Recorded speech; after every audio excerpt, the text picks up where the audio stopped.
I don't see any. Yeah. Okay. We are really happy that you all are here for joining us for this diverse panel. The Genie is out of the bottle. AI further influences the XR production processes and how you feel about this. Are you enthusiastic? Are you scared? Feared? Further ado, we dive straight into the conversation. My name is Alina. I'm Managing Director of OpenAI Cloud and XR researcher and project manager for 3D Interactive Stockholm. Elizabeth, why don't you continue introducing yourself? Okay, hi, I'm Elizabeth Barron. I'm the founder and CEO of Emergenary Enterprises, which is a consulting firm. And I'm also a fractional CTO for Illumia Labs, which you'll hear about in a second.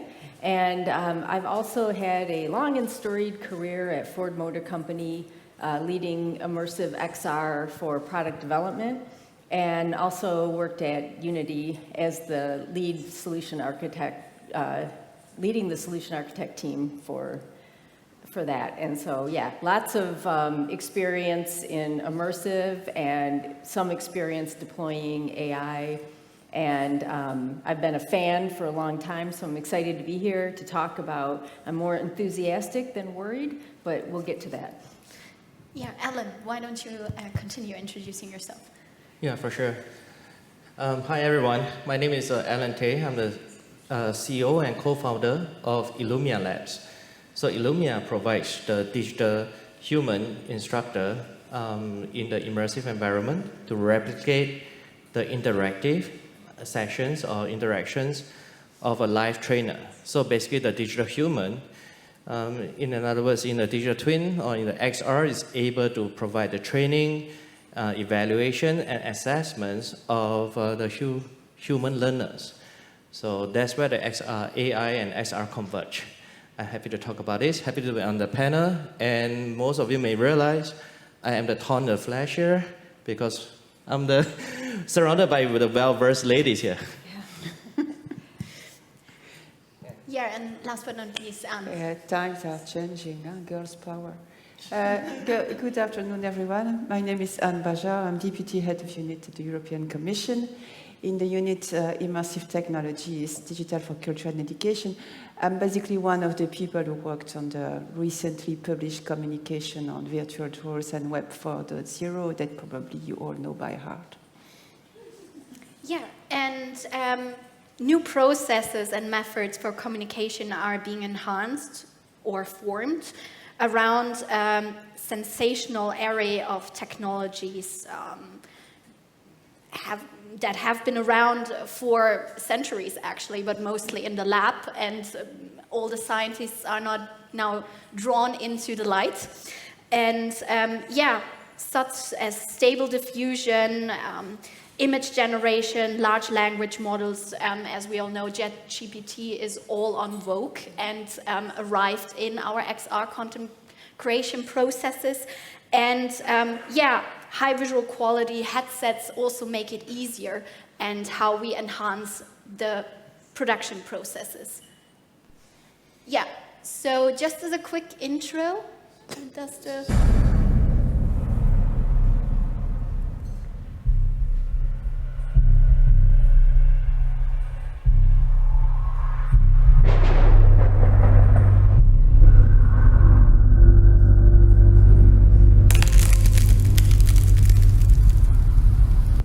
stopping here. If you guys are not familiar with the short movie, it's completely produced in AI.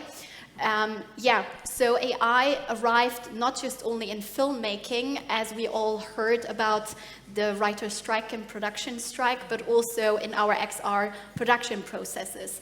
So here are a couple of quotes. What do you guys think? Is this written by ChatGPT, or is that a quote from a real person?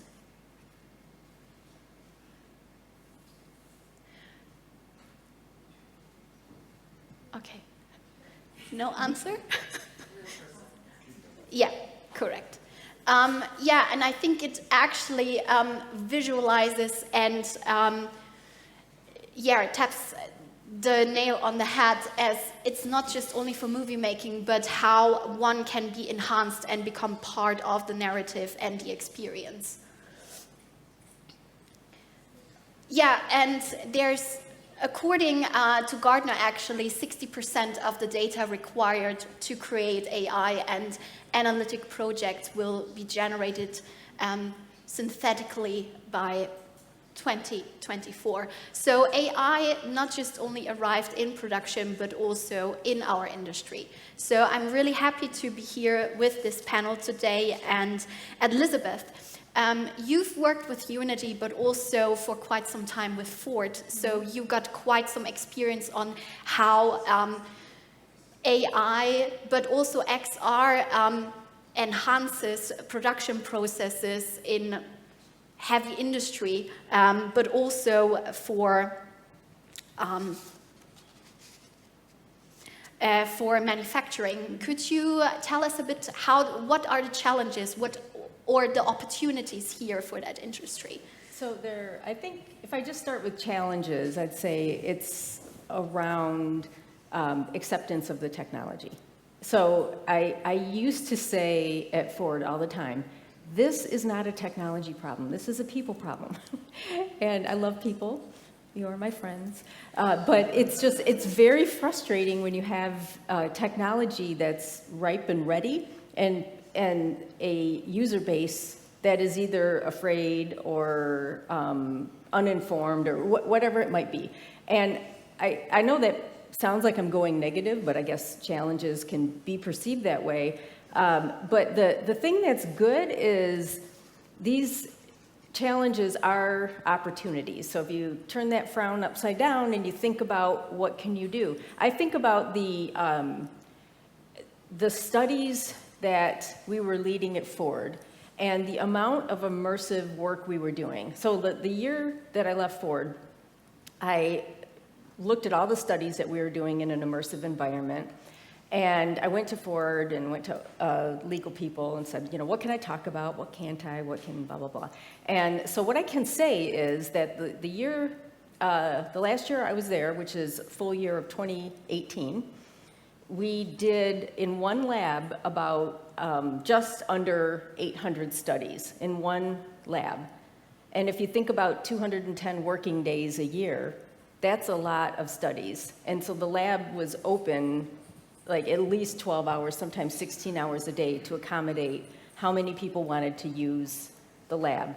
And of those studies, a lot of them were global. So there were people around the world. This was like that one lab, but then other labs were participating and doing global immersive collaborations. So the total amount of people that touched and were part of somehow an immersive study was over 10,000 in 1 year.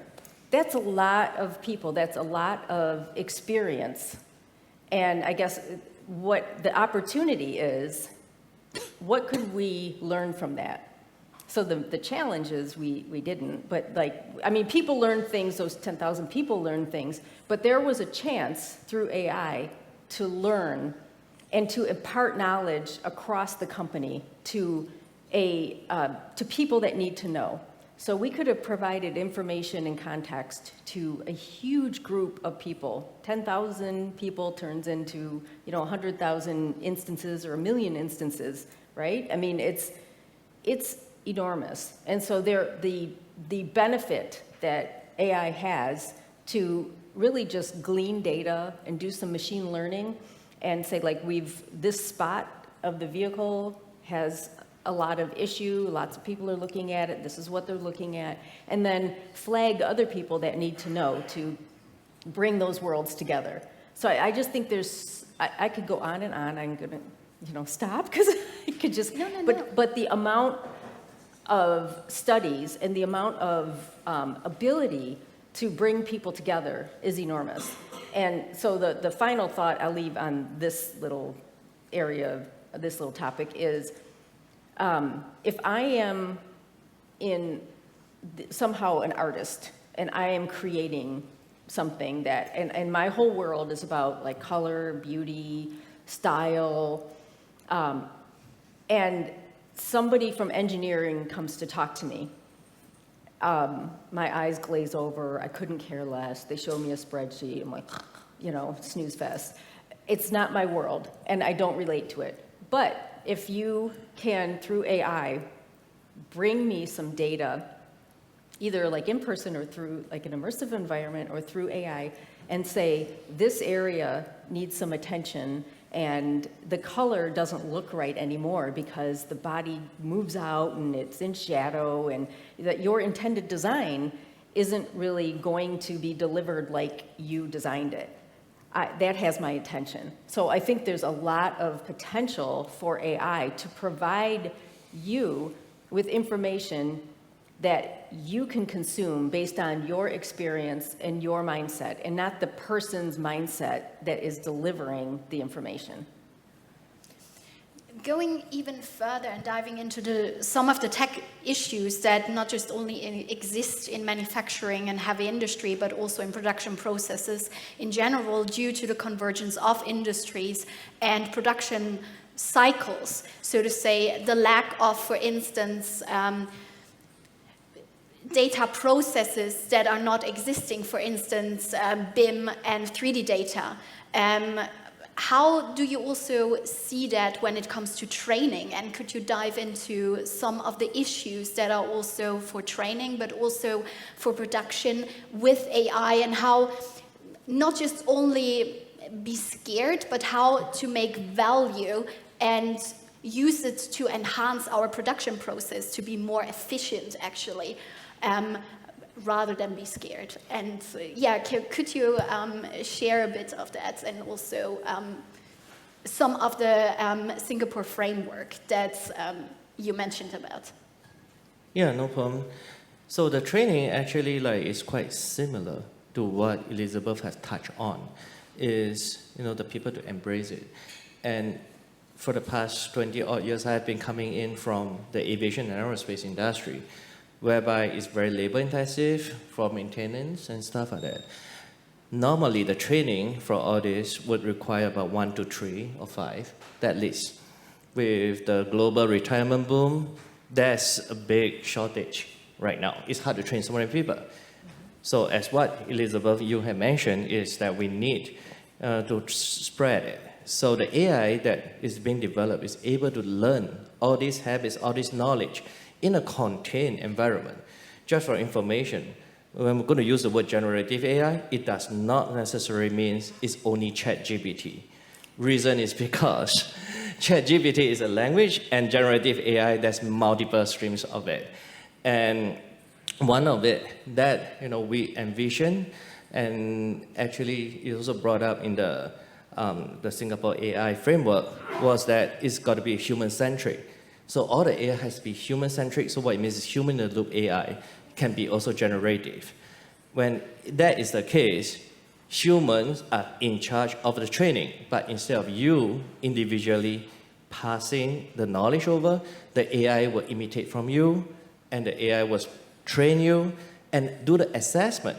Maybe the boat was screwing and it's not aligned, highlight to the supervisor or the trainer, who can now manage, instead of 3, maybe 30 people. That increases the training capacity widely. And we need to actually really capitalize on how to containerize, basically limit the knowledge so it doesn't go on the dark side. It will become a double-edged sword. That's why there has to be audits to be done. And in the framework, the AI cannot be left on its own. You have to really take it like your baby, nurture that and governize it. But governance is it. So one of the things that you mentioned, Alina, is a process. So we put in a process to collect the data, like in the digital twin. Many people do not know how to deal with it. So now the human is now trained to review the data, to focus on the corrective actions that need to be done, to engage. So that's how the AI can be used in the environment. In some of the cases with my clients, they found that it's really much more productive in that sense. For example, Boeing used to design aircraft for a long time. They had just recently, last year, they designed a training aircraft doing digital prototyping all within 1 year. In the past, it needs 3 to 5 years. And why is that so? It's because XR and AI combined. Look at the amount of time we save.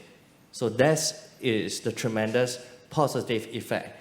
But of course, there's tons of negativity about it because a lot of people just do not really know how to use AI. They didn't have the processes in place. So processes in future for production could be changed and has to be changed to accommodate that. And Singapore is the first one to release the AI framework that is well adopted now, going to be like in Canada, US, and even EU will have, I'm not speaking on anyone's show, but it's coming up. I think it's called AI Act soon. So that's a good governance framework that we should all be looking at before implementing further stuff. So I just want to comment on those things and support what you're saying because governance is really important. I think it's often overlooked, and process is key. Like the success of the work that I was leading at Ford had to do with process. Like I started out talking about like the people and the resistance to tech. Everybody can get around process eventually, even if you don't like it. If it's the standard way that you're working, there's a lot of benefit because at least it sets expectations. It lets you go from one thing to the next. There's also a chance to improve when you write down the process and you're like, wow, this doesn't make sense. Technology has moved forward. If it's in process, you have a better chance of fixing it. And I think that's one of the things that we can all learn from is like in deploying technology is like how do people work and what do they do? And maybe what they're doing isn't the best way to do it. But if everybody's doing it that way, it's a good place to start. And it's a good place to improve from. So yeah, exactly. Yeah, I think the process is a big part of it to become successful and adaptations. Mm-hmm. And AI and XR right now with all the new hardware, we can even go down to moving a nut in terms of it. And the best of all, we can with the pass-throughs and the latest text, we can even have your hand movement creating muscle memories, jogging that down. That is all the awesome stuff that we can have. Not just only that, and I'd like to invite Anne now into the discussion because it's not just only AI, it's also the convergence of biometric data, constant data capture, and what are the challenges when it comes to policy making here, especially in regards to the virtual world initiative that the EU Commission sort of initiated this year. And I know due to our ongoing EU project, we are a bit involved in it. So for those of you who haven't heard of it, I'm really happy that Anne is with us and she can maybe share a bit of the challenges for policymakers actually due to the context-based technologies that we are dealing with and what are the challenges for policymaking, but further also how we as a community and industry can support you in this act. Yes, I'm not going to make you a summary of the communication. I think this would be a bit boring. But I'm very happy to be in this panel because when I present the communication, some of you might have seen one of my presentations that I did so often in the last 3 months. I have a pie chart in which I mention a few key technologies that needs to be tackled when we are going to, really try to make virtual drawers and Web 4.0, because this is our vision. Further than virtual drawers, really, the next generation of internet. And of course, AI is there. So you have extended reality, you have NFTs and blockchain, you have hyper-performing computing and quantum, you have the connectivity, you have the 6G, for example, and you have AI. And when I had a look at the program of this conference, I also noticed that there were quite many sessions, in fact, really specifically targeting the links between XR and AI. And I am under the impression that when we say this is highly interdisciplinary, because it is technologically interdisciplinary, but it is also interdisciplinary because it tackles many different sectors, and also because you need different kind of expertise. You need engineers, but you also need, artists. You also need lawyers. You also need ethical experts, and so on. So it's really, for a policy point of view, extremely complex to find our way. This is what we try to do in the communication, but to find the right balance between all of this. So to come back to AI, I think that from what I hear and when we prepared also, and from what I saw in this conference, this is probably something that we need to tackle a bit more in the next months, because there is obviously a huge potential. I mean, the ChatGPT has made the thing. I mean, I used to be head of sector in artificial intelligence 7 years ago. We already felt like it was quite a hype. I really pity my poor colleagues in the last 6 months who had to deal with this, because suddenly it was everywhere. I mean, it's a bit like what we experienced in XR when we had Meta, who basically started to make all this advertisement. Also, suddenly, you know, at political level, because unfortunately most of our politicians, they only wake up when there is something like that happening, and then suddenly it becomes very hot. So I think for the moment we have indeed the metaverse and the virtual worlds and Web 4.0 quite hot, ChatGPT quite hot, and we see a lot of potential in putting these things together for creating worlds, for collecting data and doing something with it. I mean, and it's opening an awful lot of questions, technically, legally, ethically, I mean, socially even. So quite a big challenge. And I think we will probably need to have a much more detailed, informed discussion with you, I mean, the community, on these aspects in the near future, specifically between AI and XR. Not just only that, would you also say that due to the convergence of processes, also it makes sense to actually align policy making now as well, because we see emerging challenges in both industries. So building the bridges actually now and setting the ground, building a stable ground for that. Yes, but this is at political level, I'm afraid that at policy level, easier said than done. You know that, I mean, when we prepare for the communication, we made an extensive review of the legislation in place, and what we not, Europe is very at the front hand, as you all know. I mean, we have the famous GDPR, but we also have the DSA, the DMA, the Copyright Directive, the soon-to-come AI Act. I know it's soon to come for quite a long time, but this is coming. Most probably January, I was told. And I mean, all these things are tackling some aspects.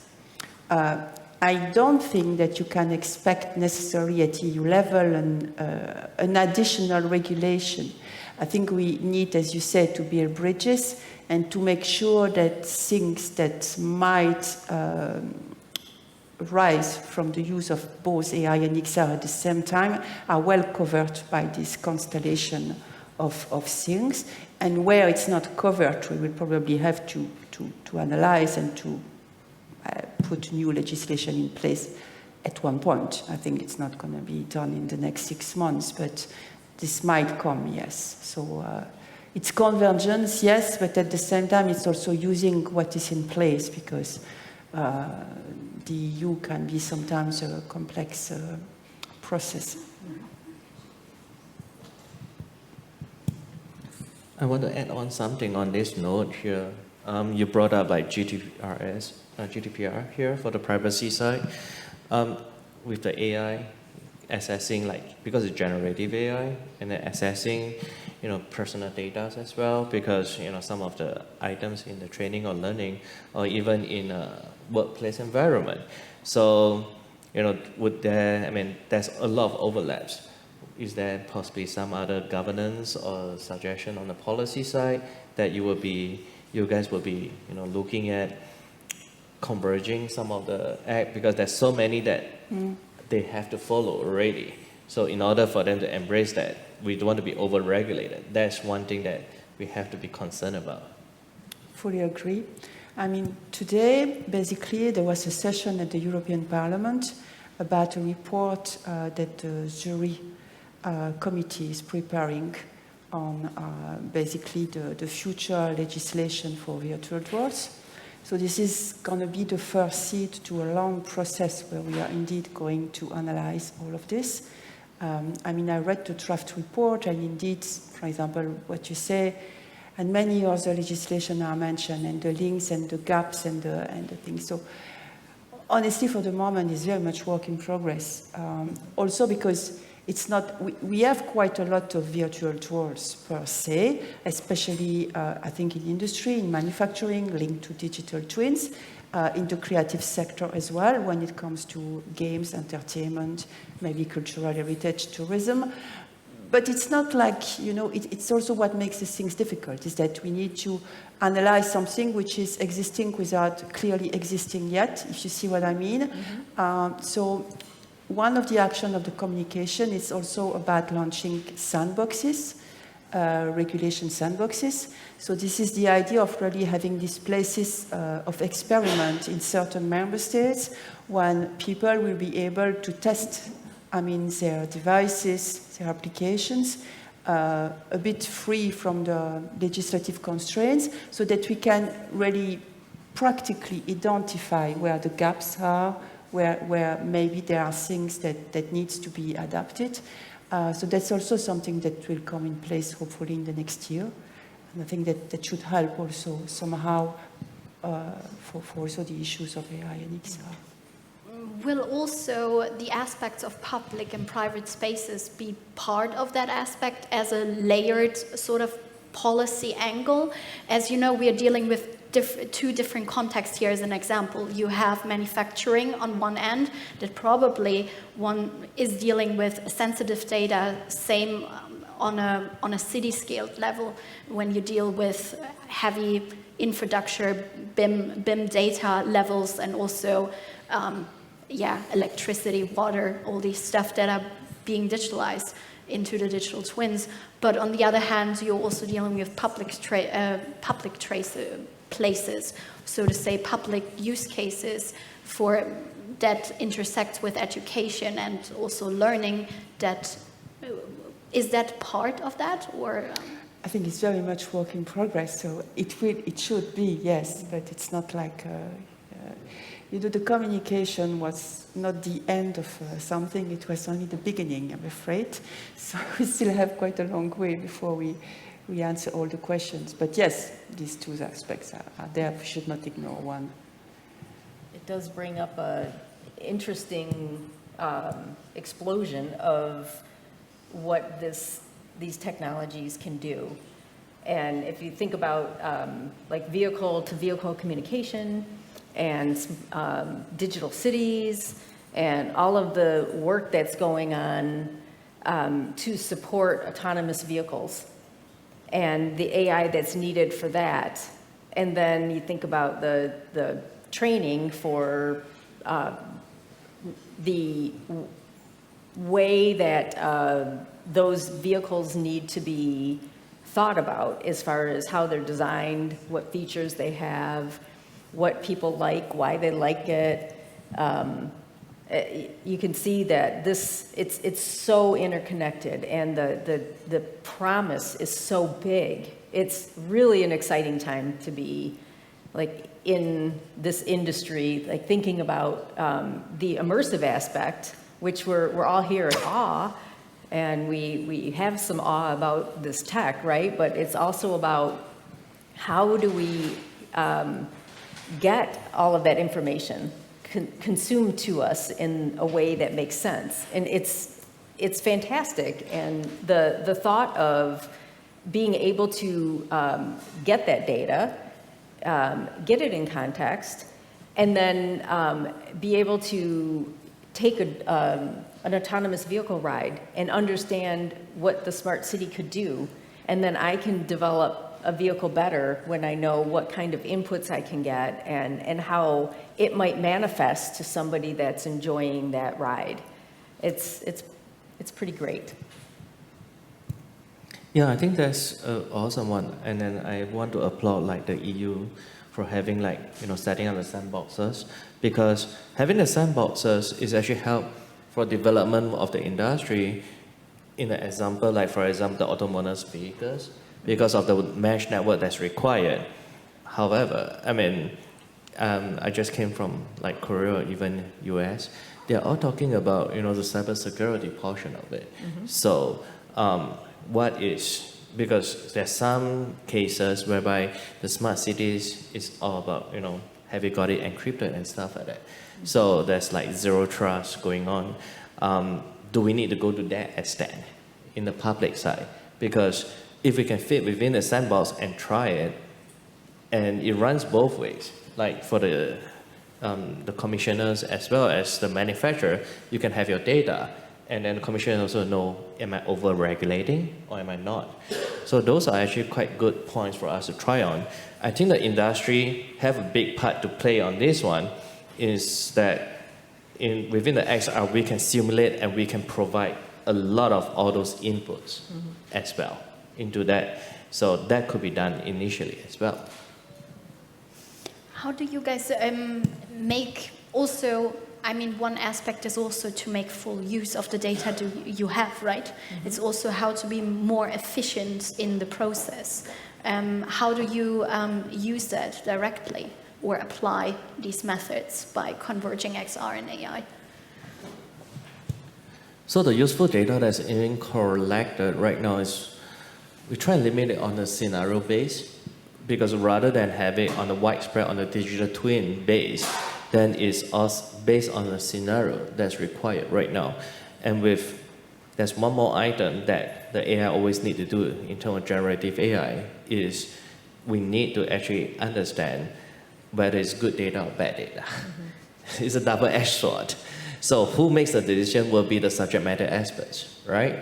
And of course, some of the data that is being collected, we do not really want to spread out too much on the personal side. We have to remove and be generalized on that portion.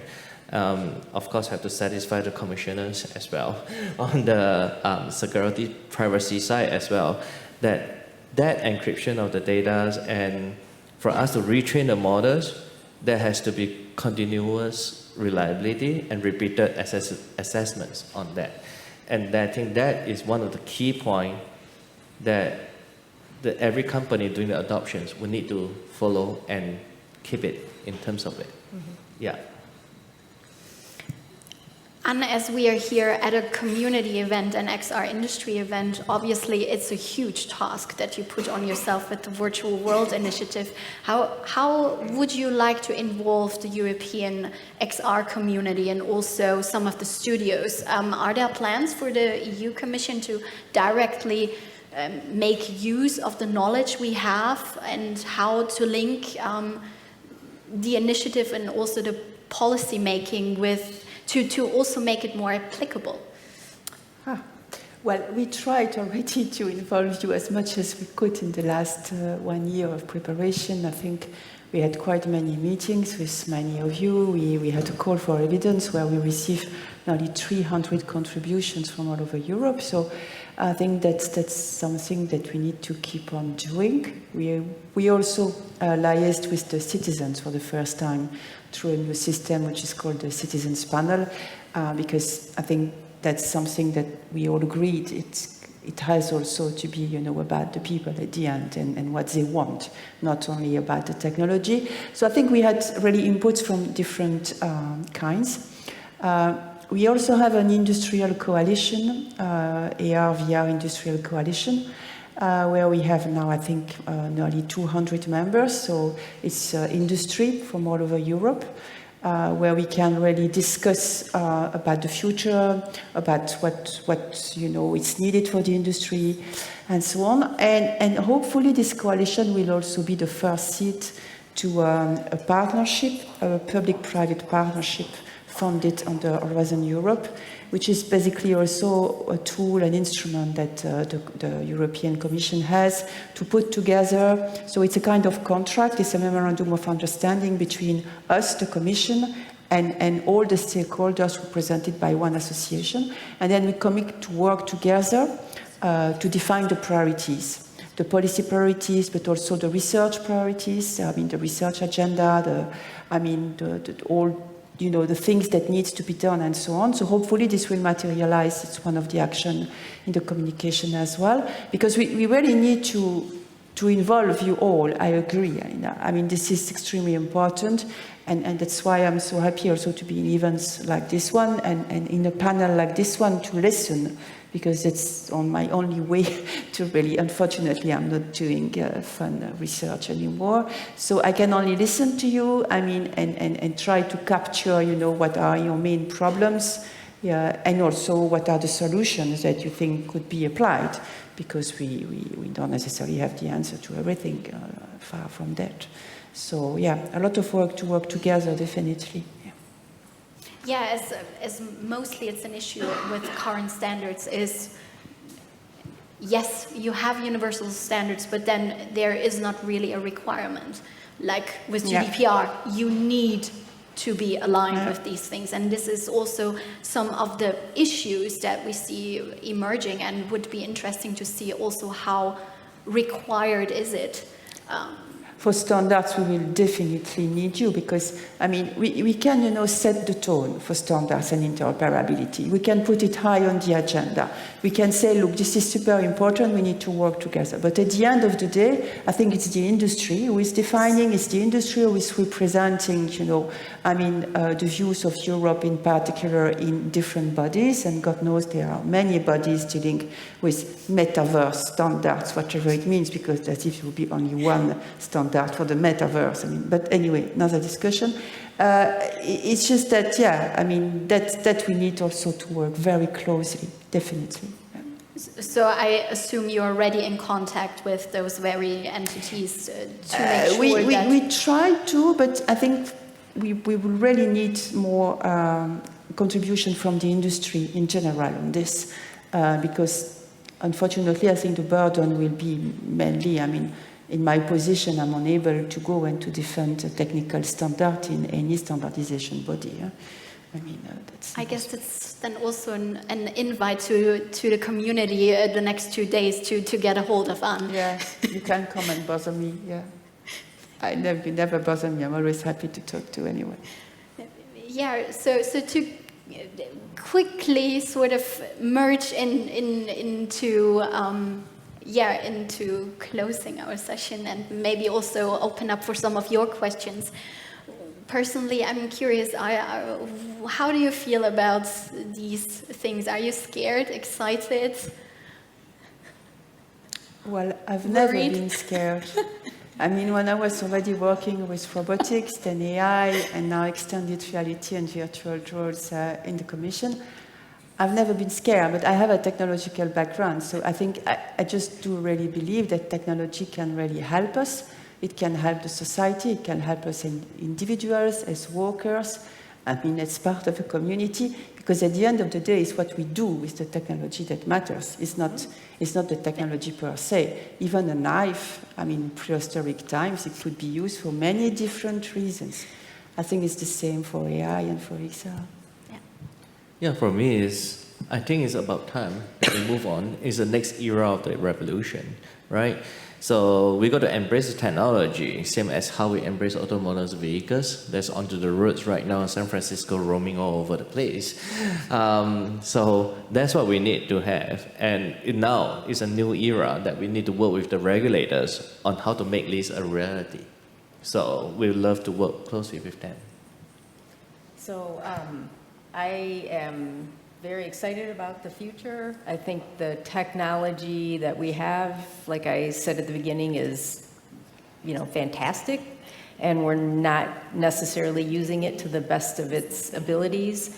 And I think the thing that we need to wrap our collective minds around has to do with culture, culture at companies for accepting technology. Like we talked about earlier, process, embedding technology in process so that it becomes standardized and mainstream, And also regarding security, I think that needs a reevaluation regarding who needs to know what. So in most industries, especially manufacturing, things are very siloed. And if you're in engineering, then you share this data. And if you're in design, you share this data. And if you're trying to evaluate performance metrics on people, you're in ergonomics and you share this data. And you might be able to get little bits and pieces, but it's very disruptive to find a problem early that involves multiple groups. And so we have to get our minds around that is okay, and it's actually beneficial, it's helpful. You find problems sooner, you can address them maybe in the digital world and not in the physical world. But I think we really need to wrap our minds around that we might need to let go a little bit of the data that we silo in the organization that we're in order to realize the amazing benefit that we have and what we can learn from. I'd like to include the audience now. We can have questions from the audience. Yeah, to include you. I mean, we could open up the discussion and invite you in. We have one question here in the middle. We will bring you a microphone in a second. Hello. Hi, thanks. Alexander here. I would have a question towards Anne in terms of compliance. So I've been poring through the AI Act. To give some context, Meta, they have trained their models on private data, so has Google and Microsoft. You cannot untrain those models, and it's very costly for innovators to train their own model from scratch. My question would be, do you feel that the incumbents are setting artificial barriers of entry for innovators that they themselves are not upholding? Who's that question for? Yeah, who do you want to, who should answer? For Anne, yeah. Well, I'm not familiar enough with the AI Act to answer this question. Honestly, I'm from the part of the Commission dealing with virtual drawers.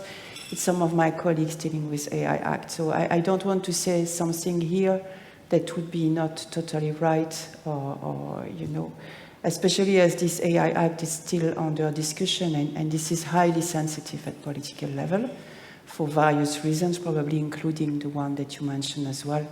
So I'm really sorry about that question. I mean, in my personal capacity, I cannot answer.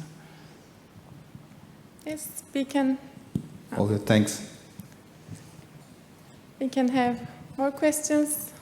It's your time to. We have a question in front on the right side. Yes, thank you. Hi, Ricardo from Chile. The question is for the whole panel. Maybe some thoughts about the talent management. I think we are leading a revolution. We are here in a beautiful group of early adopters, maybe. But what happened with this AI revolution, XR revolution? We have enough people for that? How you can fix it or manage that thing, because otherwise it will be slow. And a revolution without people is not happening, I guess it's about same challenges that we have in XR when you think don't use it for tech's sake. So the purpose, that's one thing, the purpose. And also how can, if it helps the developers to cut down on, for instance, compressing data sets, do they actually want to do this? So I think also there's a shift in your abilities. So you become more a curator.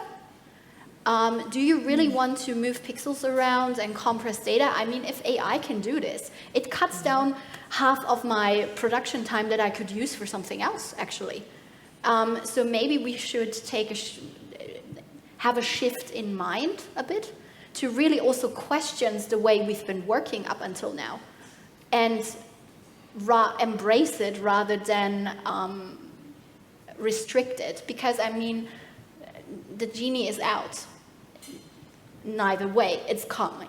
So how can we make use of it in a purposeful manner? And Yep. So, I'll add that I think if it's done right, then talent will be set free. It's actually an enabler to not only like train people up front, but then also use the technology to impart that information in a way that is natural and organic and speaks to how people work and all of those good things. And I'd like to like tangentially tie this into the previous question about the like data and the like what gets fed in. And I think that what you put in is what you have, and if the models that we're producing have a bias, then that's what we're going to know is that bias. And so I really think it's in enterprise, it's really incumbent upon the enterprise to create as unbiased data as possible, which makes it more natural and organic to learn and consume that information. And then regarding like talent to create, like the amount of people it takes to create a holistic digital twin that's actually usable. Like you can create a big digital twin and it's got like data on data on data and all of this information you don't need. I think that that is something that AI for good, we can all get behind that because we know what we need to evaluate. And so I think that skill set is something we need to curate in the industry, because I don't think we're there to create the data. And this is another application, it's probably the killer app to get meaningful data, like real meaningful data, like engineering data that has engineering integrity and beauty.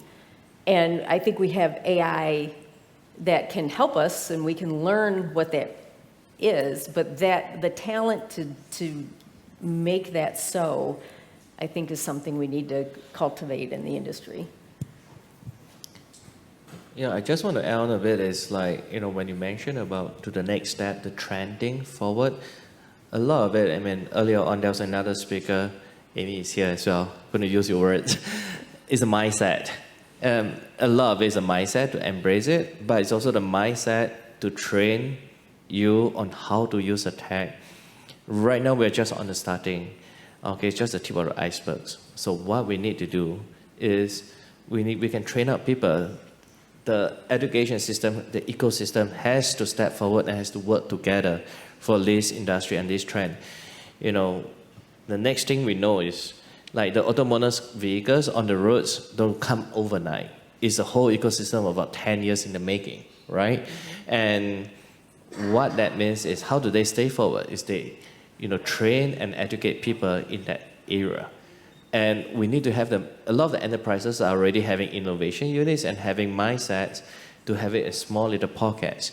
And they are already cultivating people to shift from being the worker to become like the supervisor to supervise the AI or the tech. So you need to embrace and have it as part of the process. So that's the mindset of the new people. And I think just to add on a bit is the ecosystem is just coming together. It's just the tip of the iceberg, but we just need to know what's underneath, and the ecosystem is very important to have a community. And that's why I think this AWE brings the whole crowd together for the early adopters. Just one final comment. This morning I was in another event, and one speaker said that Europe is lagging behind as adoption for every single emerging technologies, robotics, AI, but one technology where we are in front, which is immersive technologies. And I think it tells all. So I'm confident. Thank you so much. It was a nice closing sentence, actually. Thank you so much for sharing your information with us and sharing about the future. That was a great time. Thank you. I think